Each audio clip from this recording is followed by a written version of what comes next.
UFC 292, Meat Boy, it's a stacked Boston card, and we got your boy Andre Petroski making his long-awaited return, taking on kind of the OG GM3 Gerald Meerschaert, the ultimate levels test, the ultimate gatekeeper, one could say. And sometimes when GM3 shows up, he absolutely surprises guys, and then right when you expect him to show up is when he gets absolutely smoked. So always difficult to break down a GM3 fight, but we know him as a guy who, unless you kind of put him out early, similar to how Joe Pyfer did most recently, then he's always dangerous. Like, how many third-round finishes from GM3 have we seen in our lifetime where it's a fight that he's dead to rights in, yet somehow always finds a way to get a victory? But in this one, he's taking on your boy Petroski, and I know you've been hyping up Andre Petroski for a long time. I mean, this guy trains in Philly with all those killers, Body Bag, Sean Brady, Jeremiah Wells, Half-Ass, Slabatini, Nursultan Ruziboev, and then obviously your boy, the real hitman, Jose Soto, who is an absolute beast. So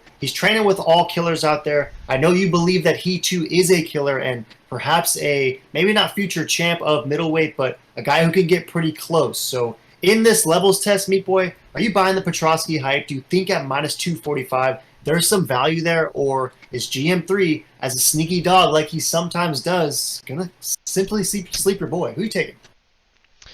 No, yeah, this is a very fun fight, a very kind of hilarious fight, to be honest. I mean, Body Bags Piper just sent GM3 to the absolute shadow realm, and now they're like, hey, do you want to fight Body Bags, like, second or first best friend, possibly? His name's Andre Petroski. He's a bigger savage than Body Bags.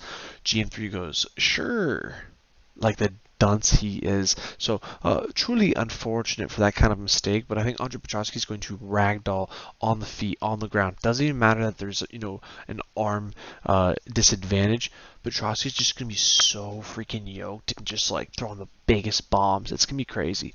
I'm very excited. It should end first round. GM3 probably entering BKFC. Yeah, so I was going to ask you, like, how much does the reach factor play into this one? Because I'm interested also to see what it looks like in the grappling.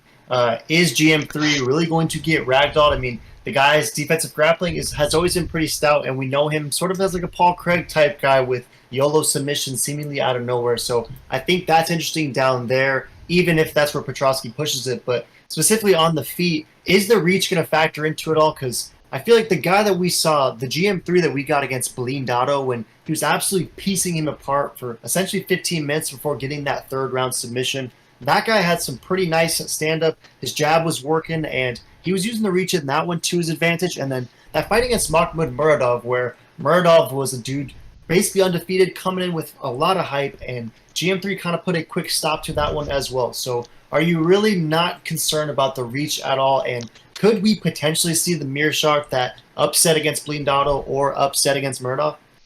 No, I mean, GM3 is always the guy that, you know, he's terrible, terrible. He's kind of like Bearju, to be honest, but he's 185, not 205. Even though Bearju's down here now. But I think GM3 gets his butt beat and then somehow always pulls the upset off. Would not surprise me. Now, are you going to try to tell me that GM3 dominates from beginning to end versus Andre Petroski? That is a statement it's hard for me to get behind, but maybe Andre Petroski smashes first round, two pump chump gases, GM3 submission, TKO, second, third round. Those are the plays in my opinion, but I think Andre is going to be leveling up, man. He's training with Sean Brady, Pat Slabawini. He's got all the G's, dude. Joe Pyfer. He's going to have a gas tank. He knows what he's doing. He knows who he's up for, and I think he's going to get the knockout.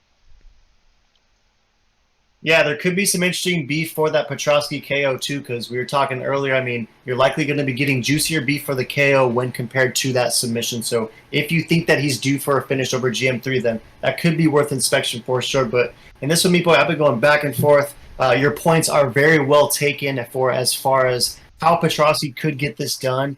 I just think that, I don't know, Meat Boy, I'm not convinced that Petroski is yet on the level of Joe Pyfer. I know that they train together every single day, and only those guys know who the better fighter is, but I'm not convinced that he has the same stand-up prowess that slept GM3, and therefore, if this fight goes a little bit longer than anticipated, perhaps GM3 can find ways to win the second round, win the third round, keep this fight on the feet, and maybe just kind of pick apart, which kind of sounds crazy because sometimes GM3 looks absolutely anemic on the feet. But in this one, I'm expecting vintage OG GM3 to come get the revenge over his boy Piper. And in this one, maybe I'm sleeping on your boy Petroski, and I know I'm not quite on the hype train just yet, but if he gets this one done easy, work against GM3, then I will be a buyer. That's kind of how I'm approaching it. I'm taking GM3 by a third round finish, though. Any last thoughts?